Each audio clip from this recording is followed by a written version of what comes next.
Hello students, एक बार फिर आज के व्याख्यान में आप सभी का स्वागत है। आज हम पढ़ेंगे अष्टांग योग भाग 2।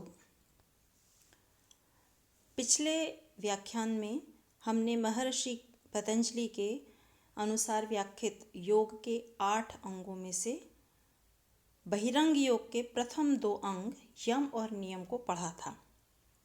आज हम उसके आगे आसन और प्राणायाम इन 2 बहिरंग अंगों की व्याख्या करेंगे, उस पर चर्चा करेंगे।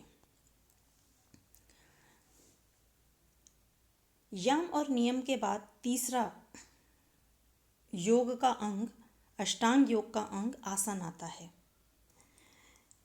आसन की व्याख्या करते हुए महर्षि पतंजलि कहते हैं, आसन क्या है? स्थिर सुखम आसनम, अर्थात आसन वह अवस्था है जिसमें स्थिरता पूर्वक और सुख पूर्वक रह सकें, यानी वह स्थिति जिसके अंदर लंबे समय तक स्थिरता पूर्वक और सुख पूर्वक रहा जा सके, वही आसन कहलाता है।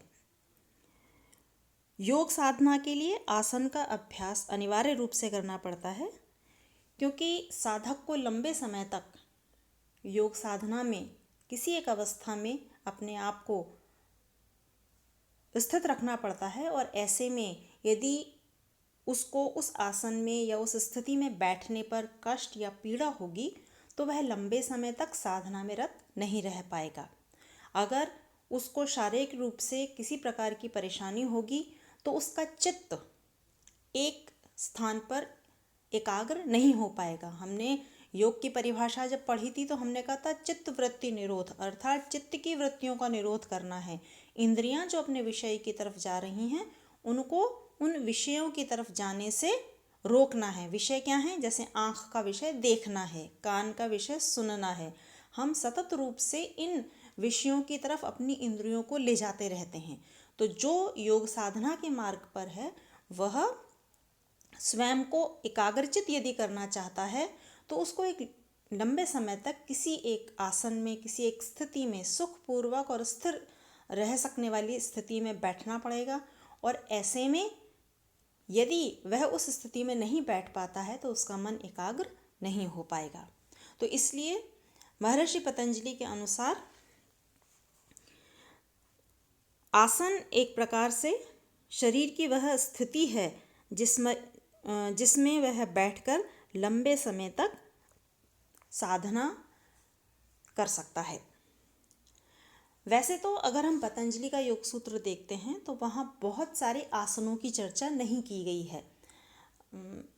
मैं महर्षि पतंजलि के द्वारा व्याख्यात इन आसनों की बात करने से पूर्व आज जब हम योग की या आसनों की स्थिति को देखते हैं उस पर अपनी बात कुछ कहना चाहूँगी कि हम बहुत तरह तरह के आसन देखते हैं, जिसमें बहुत जटिल आसन भी होते हैं, बहुत कठिन आसन होते हैं, कुछ सरल आसन भी होते हैं।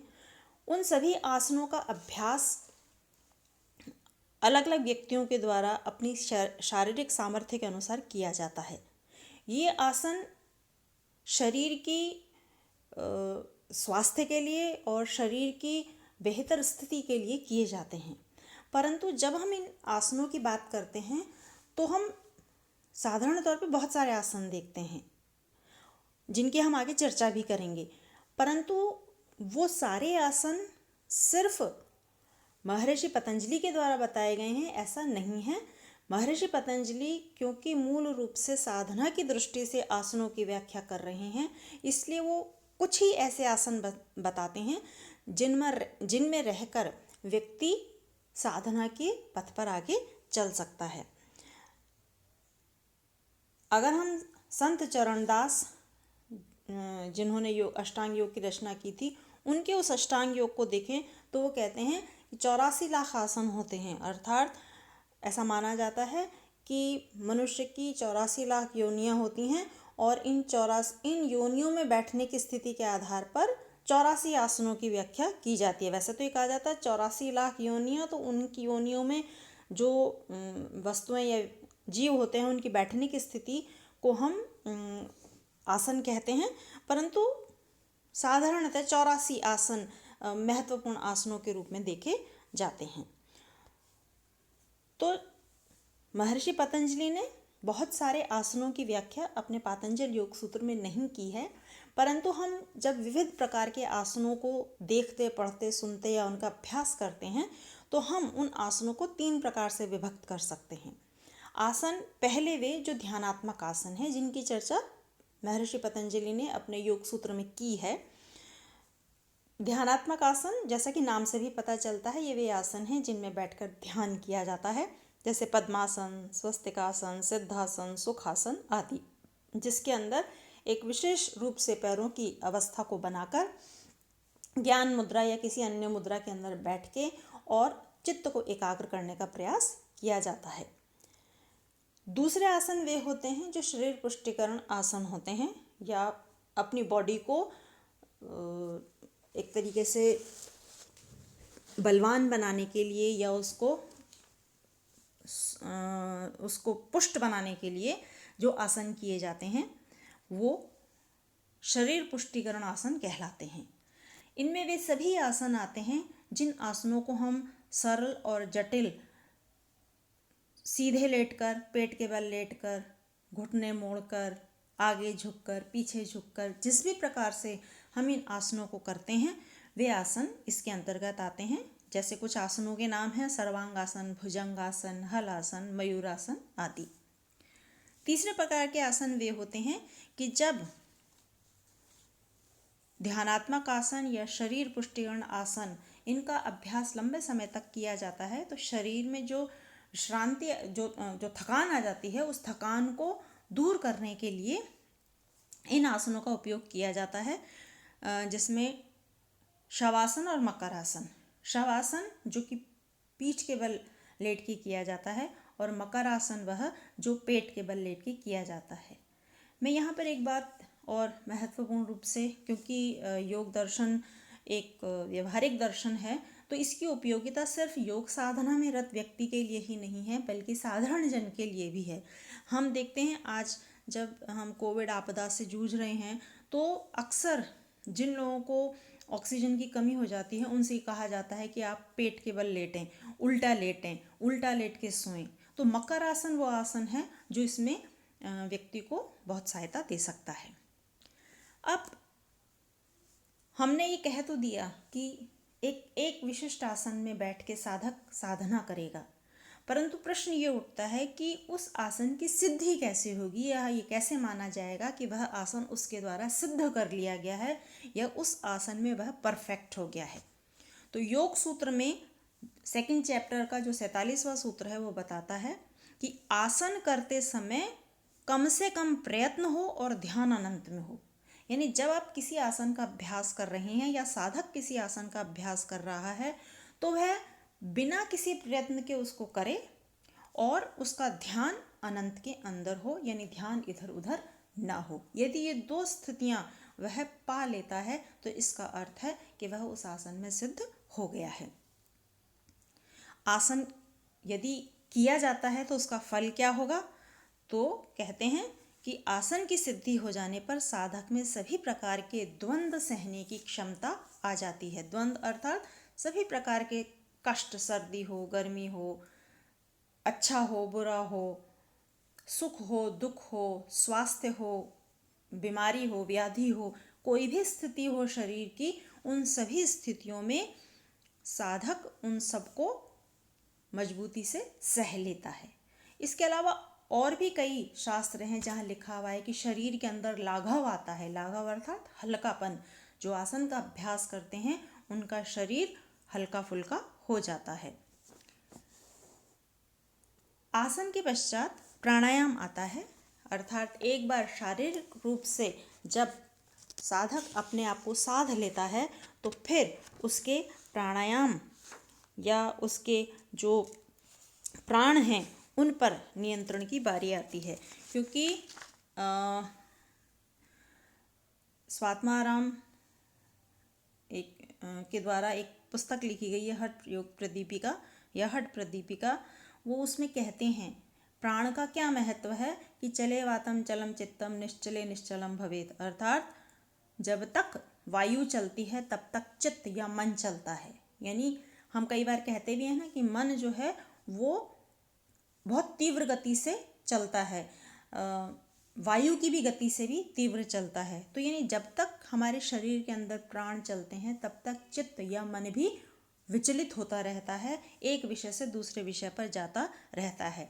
इसलिए यदि हम वायु पर नियंत्रण पालें या जो हमारे प्राण वायु है, श्वास आने और जाने वाली जो श्वसन क्रिया है, उसके ऊपर यदि हम नियंत्रण पा लेते हैं तो मन को भी वश में कर लेते हैं। इसलिए साधना के दृष्टिकोण से प्राणायाम का ये विशेष महत्व यहाँ पर रेखांकित होता है।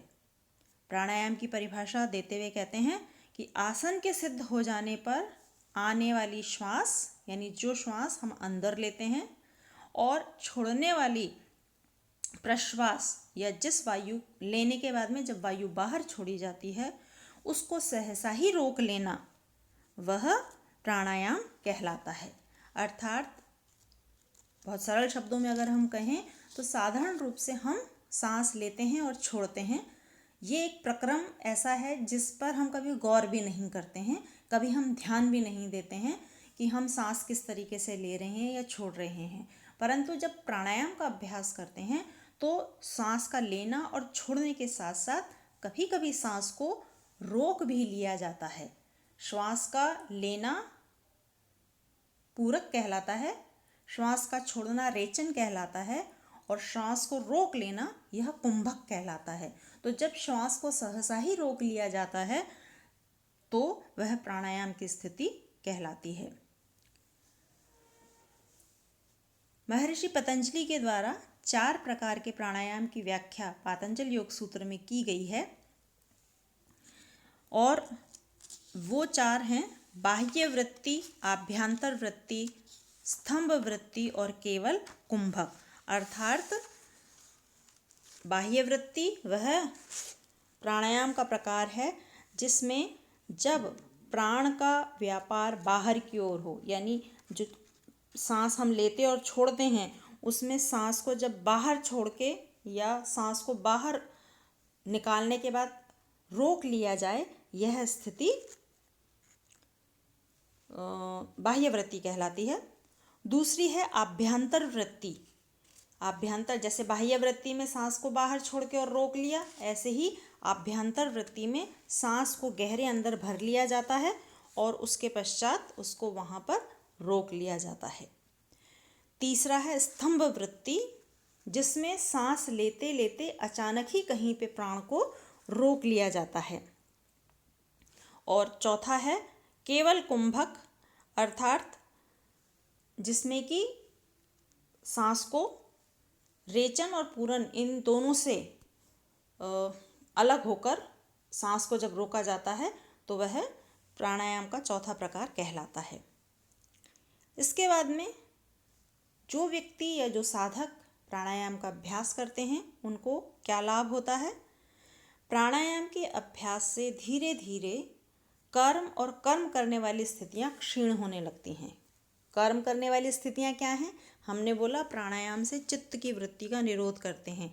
यानी अगर हम श्वास को, यानी अगर साधक प्राण को या श्वास को अपने वश में कर लेता है तो उसकी जो 5 इंद्रियां हैं, आँख, नाक, कान, जीभ, त्वचा आदि, ये अपने विषयों की तरफ नहीं जाती हैं। जैसे नाक का काम है सूंघना, अच्छी गंध लेना, तो हर समय जो नासिका है उसका यही प्रयास रहता है कि वह अच्छी गंध को ले। तो ये एक प्रकार से एक इंद्रिय का अपने विषय की तरफ जाना है। या आँख हमेशा कोई ना कोई दृश्य देखना चाहते हैं, तो इंद्रियां बार बार अपने या हर समय अपने विषयों की तरफ दौड़ती रहती हैं और इससे चित्त में चंचलता आती है। और इस चित्त की चंचलता को रोककर एकाग्र करना यही योग भी है, और इसका यह प्रयास प्राणायाम के द्वारा सिद्ध होता है, क्योंकि मनुष्य कर्म तभी करता है जब वह अपनी इंद्रियों से अधिक कार्य लेता है। तो इसलिए प्राणायाम करने से धीरे धीरे कर्म और कर्म करने वाली स्थितियां क्षीण होने लगती हैं, जिसके कारण विवेक ज्ञान पर जो पर्दा है वह जो पर्दा पड़ा होता है वो धीरे धीरे हट जाता है। तथा क्षीयते प्रकाश आवरण, अर्थात जो प्रकाश के ऊपर आवरण पड़ा होता है वह आवरण हट जाता है और ज्ञान प्राप्ति हो जाती है। स्वात्माराम जी कहते हैं, हठयोग प्रदीपिका के रचयिता, कि सही तरीके से प्राणायाम करने से सभी रोगों का नाश हो जाता है। अगर हम सूक्ष्म दृष्टि से देखें तो प्रकाश के ऊपर जो आवरण पड़ा होता है उसको क्षीण यानी उसको हटाकर ज्ञान का आवरण कर देना, ज्ञान को प्रकाशित कर देना, यह प्राणायाम का प्रभाव है। परंतु अगर स्थूल रूप से देखें, जैसे स्वात्माराम जी कहते हैं, तो वे कहते हैं कि किसी व्यक्ति को दमा, खांसी, कान, नाक से संबंधित अगर कोई रोग हैं तो वे दूर हो जाते हैं। इस प्रकार हम देखते हैं कि आसन और प्राणायाम अष्टांग योग के जो तृतीय और चतुर्थ अंग हैं वो योग साधना में साधक के साधना के मार्ग में बहुत महत्वपूर्ण सिद्ध होते हैं। धन्यवाद।